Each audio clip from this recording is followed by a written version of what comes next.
So the City of Toronto's vacant home tax has finally been imposed, and starting 2023, all Toronto residential property owners must declare their property's occupancy status for the prior year. In this video, I'll explain what the vacant home tax is, how much you'll have to pay if your property is declared or deemed vacant, what are the different types of statuses that you can declare, what are the exemptions, and finally, what I personally think about the vacant home tax. Thank you guys so much for clicking on this video. My name is Alex Wang. I'm a real estate agent here in the Greater Toronto area with Century 21 Leading Edge. If you guys get any value out of this video, please consider giving it a like and also subscribe if you like the type of videos that I post. If you're a buyer, seller, or renter, or anyone that just wants to have a chat about the real estate market or have any questions, click the first link in the description and book a call with me whenever you're free. So the vacant home tax is essentially an initiative to increase housing supply in the market by discouraging property owners from leaving their properties vacant. Those who choose to keep their properties vacant in the City of Toronto will be subject to a vacant home tax on top of any property taxes that they already owe. And all property owners in the City of Toronto have to declare their occupancy status for the properties every single year. If you fail to declare, then your property is going to be automatically deemed as vacant and you're going to have to pay the vacant home tax. If your property is declared or deemed as vacant, then the amount that you have to pay is 1% of the current assessed value of your property. So if your property was deemed as vacant in 2022, then in 2023, you're going to have to pay 1% of the current assessed value. If the current assessed value is $1 million, then you're going to have to pay a $10,000 vacant home tax on that property. So now let's take a look at the different types of property status declarations. First is your property is declared as occupied as a principal residence of the homeowner. Now this is obviously pretty standard. Second one is if the property is occupied as a principal residence of a permitted occupant, someone who is maybe a family member or a friend.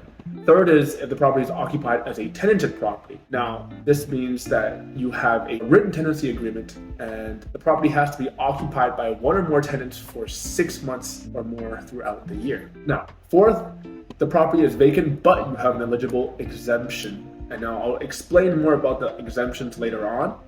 And finally, your property is deemed or declared vacant. If it's declared vacant by the homeowner or if it's deemed vacant, then you're gonna have to pay the vacant home tax. Now let's talk about the exemptions that were mentioned earlier. The first exemption is there's a death of a registered owner. You're exempt as long as you show a copy of the death certificate. 2, if the property is undergoing repairs or renovations, obviously they have to meet the following criteria. 1, the occupation and normal use of the property is prevented due to these repairs.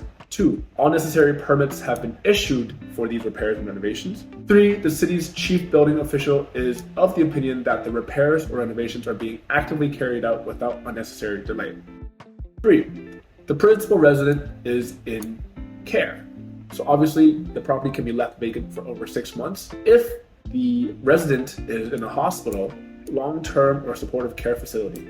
4, the transfer of legal ownership. So if you purchased your property in the previous year and the sale involved a 100% transfer of interest in the property to an unrelated individual or corporation. 5, occupancy for full-time employment. So the vacant property is required for occupation for employment purposes for a total of at least 6 months in the taxation year by its owner who has a principal residence outside of the Greater Toronto area. And finally, you could exempt if there's a court order in force which prohibits occupancy of the vacant property for at least 6 months of the taxation year. So finally, what do I think about this vacant home tax policy? And keep in mind, this is just my personal opinion, but I think this vacant home tax policy is a load of crap, to be honest with you. I think it's stupid. I think it's just another one of those stupid policies to make it seem like the government is trying to do something to resolve the housing supply issue, but I really don't think it's going to do anything. I think it's just another way for the government to generate revenue, which they say will be used towards funding more affordable housing. But we don't know if that's actually going to happen. I think there are really only 2 main ways to address the housing supply issue. And the first one is to remove any red tape in the development process and to also reduce development costs and to increase the overall efficiency of the approval process for these development applications. And the second one is to address the one-sided landlord-tenant board laws, to encourage more landlords to actually want to rent out their properties. Because I think a lot of property owners that are choosing to leave their properties vacant will still choose to want to pay this vacant home tax, because it's likely going to be cheaper than having to deal with a bad tenant or a professional tenant and have to go through the headache of the landlord-tenant board, have to wait for up to 8 months for a hearing, and have their properties damaged by these tenants. So unless we're able to address these issues, I think housing supply is going to remain a huge problem. But again, this is just my personal opinion. I'm curious as to what you guys think. Do you think the vacant home tax policy is actually going to make a difference? Leave your thoughts in the comments below. Thank you guys so much for watching this video. If you got some value out of it, please consider giving it a like and subscribe. I hope you guys have a good day, and I'll see you in the next one.